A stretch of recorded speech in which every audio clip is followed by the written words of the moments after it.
পাকিস্তানৰ আক্ৰমণৰ প্ৰত্যুত্তৰ দিবলৈ দুবাৰ চিন্তা নকৰে ভাৰতে। মাৰ্কিন ৰাষ্ট্ৰপতি ডনাল্ড ট্ৰাম্পকো নেৰিলে এছ জয়শংকৰে। চলে বলে কৌশলে সকলোকে এক কৰিছে বিদেশ মন্ত্ৰী ডক্টৰ এছ জয়শংকৰে। এছ জয়শংকৰৰ বিদেশ নীতিত চিন্তিত শ্বাহবাজ শ্বৰিফ, ডনাল্ড ট্ৰাম্প।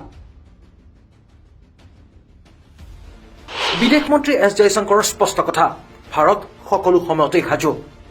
যুদ্ধৰ মাজতে ডক্টৰ এছ জয়শংকৰে খেলিলে কূটনৈতিক পাশা খেল। আমেৰিকা যুক্তৰাষ্ট্ৰ, ইউৰোপীয়ান ইউনিয়নক শেষবাৰলৈ আওপকীয়াকৈ সকিয়নি এছ জয়শংকৰৰ। এছ জয়শংকৰে কৰিলে এনে কাম যে সকলোৱে ক'লে ৰাম ৰাম। হয়তো সেইবাবে এছ জয়শংকৰক কোৱা হয় বিদেশ নীতিৰ চাণক্য। এইবাৰ বিদেশ নীতিৰে পাকিস্তানৰ বিৰুদ্ধে এছ জয়শংকৰে কৰিছে যুদ্ধ। কাৰণ আমেৰিকা, জাপান, ইউৰোপীয়ান ইউনিয়ন সকলোকে জনাই দিলে এছ জয়শংকৰে, ভাৰত মনে মনে নাথাকে। সন্ত্ৰাসবাদক প্ৰশ্ৰয় দিয়া পাকিস্তানৰ যিকোনো আক্ৰমণৰ প্ৰত্যুত্তৰ দিবলৈ ভাৰতে দুবাৰ চিন্তা নকৰে। যোৱা 22 এপ্ৰিলত সংঘটিত হোৱা পেহেলগামৰ নাৰকীয় ঘটনাৰ পাছত ভাৰত পাকিস্তানৰ সম্পৰ্কই যুদ্ধৰ ৰূপ লোৱাৰ সময়তেই ভাৰতৰ মিত্ৰ দেশসমূহৰ একাংশ নেতৃবৰ্গক স্পষ্ট কৰি দিয়ে বিদেশ মন্ত্ৰী ডক্টৰ এছ জয়শংকৰে। যুদ্ধ পৰিস্থিতিৰ মাজতে আন্তৰ্জাতিক মহলৰ সৈতে বিশেষ আলোচনাত মিলিত হয় কেন্দ্ৰীয় বিদেশ মন্ত্ৰী এছ জয়শংকৰ। আমেৰিকা যুক্তৰাষ্ট্ৰৰ বিদেশ সচিব মাৰ্ক ৰুবিঅ'ৰ পৰা আৰম্ভ কৰি ইউৰোপীয়ান ইউনিয়নৰ উচ্চায়ুক্তলৈকে কথা পাতে মন্ত্ৰী এছ জয়শংকৰে।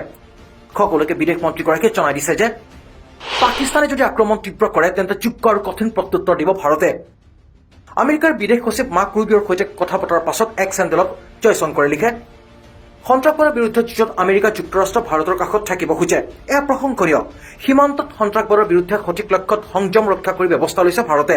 যিকোনো আক্ৰমণৰ আমি কঠোৰ প্ৰত্যুত্তৰ দিম।